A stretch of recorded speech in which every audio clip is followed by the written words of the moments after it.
আমি তাকে বলবো যে আপনি please you need a psychiatrist.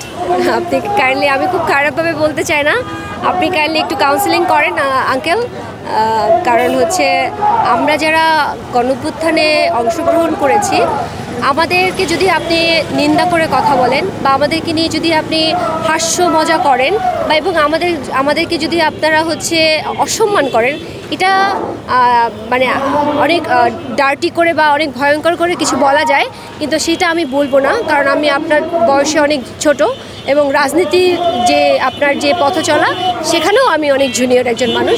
সেই জায়গা থেকে আমি বলবো যে আমাদেরকে অসম্মান করে কোনো কথা বলার আসলে আমরা ডিজার্ভ করি না। কারণ আপনারা এই 16 বছর ধরে শুধু নির্যাতন সহ্যই করেছেন, আর আমরা এই 16 বছর শুধু প্ল্যান করেছি কীভাবে এই হাসিনাকে সরানো যায়। আপনারা যেটা করতে পারেন নাই, আমরা সেটা করেছি। আপনারা বড় বড় রাজনীতিবিদরা পারেন নাই হাসিনার মতো স্বৈরাচারকে বাংলাদেশকে বিদায় করতে, আমরা করেছি। আমরা রক্ত দিয়েছি, আমরা বাক্য ব্যবহার করেছি, আমরা মিছিল করেছি, আমরা কথা বলেছি, আমরা প্ল্যান করেছি, আমরা আন্দোলন করেছি, আমরা করেছি হাসিনাকে পলায়ন। আমরা এই এখন যে আপনারা কথা বলছেন, বড় বড় কথা বলছেন, আমাদেরকে নিন্দা করে কথা বলছেন, এই কথা বলার ক্ষমতা দিয়েছি আমরা, তৈরি করে দিয়েছি এই সিচুয়েশন, এই প্ল্যাটফর্ম তৈরি করেছি আমরা।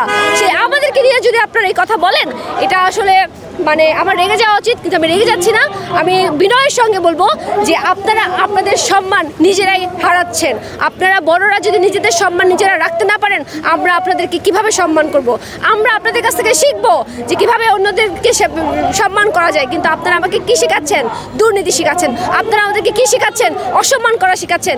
আমরা গীবত গাইতে চাই না, হাসিনার মতো রাজনীতি আমরা করতে চাই না। আমরা বৈষম্যহীন একটা রাষ্ট্র গড়ার স্বপ্ন দেখি। সেই স্বপ্নকে বাস্তবায়ন করার দায়িত্ব শুধুমাত্র আমাদের একার না, আপনাদের উপর গিয়ে বর্তায়। সেই দায়িত্ব আপনারা পালনে তো করছেনই না, বরং আমরা যখন করছি, আমরা যখন রাজপথে তপ্ত রোদে বৃষ্টিতে ভিজে কাদা মেখে না খেয়ে আমরা যখন রাজপথে কথা বলছি, সেটাকে নিয়ে আপনারা হাসাহাসি করছেন। এটা হচ্ছে খুবই নিন্দনীয়। এটা আমরা খুবই কষ্ট পেয়েছি আপনাদের মুখ থেকে। আপনারা সিনিয়র সিটিজেন এবং আপনারা এত বড় রাজনৈতিক দল, আপনাদের কাছ থেকে এই ধরনের কথা শোনাটা আমাদের জন্য কষ্টকর। এটা আমাদের জন্য, এটা আমরা ডিজার্ভ করি না। এই ধরনের কথা আমরা ডিজার্ভ করি না। আপনারা এই ধরনের কথা থেকে প্লিজ বিরত থাকুন। আদারওয়াইজ আপনাদেরকে নিয়েও এই ধরনের নোংরা কথা বলা হবে, তখন আপনাদের কেমন লাগবে?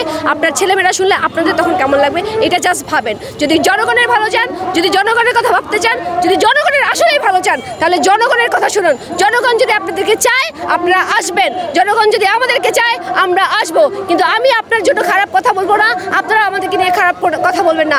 আগে আপনারা এই কাজটা করতেন, বিএনপি আওয়ামী লীগকে নিয়ে খারাপ কথা বলতো, আওয়ামী লীগ বিএনপিকে নিয়ে খারাপ কথা বলতো। এই ধরনের ডিসকাস্টিং সিচুয়েশনে আমরা যেতে চাই না। আমরা চাই একটা বৈষম্যহীন রাষ্ট্র করতে এবং একটা রিফরমেশন বাংলাদেশে আনতে, যেই বাংলাদেশে দুর্নীতি থাকবে না, যেই বাংলাদেশে তার ন্যায্য অধিকার চাওয়ার জন্য রাজপথে আসতে হবে না, যেই বাংলাদেশে তার রাষ্ট্রীয় মৌলিক অধিকারের জন্য প্রত্যেক দিন মিছিল মিটিং করতে হবে না, ঘরে বসেই যাতে রাষ্ট্রীয় অধিকারটা সে ফিরে পায়, কোনো মানুষ গৃহহারা থাকবে না।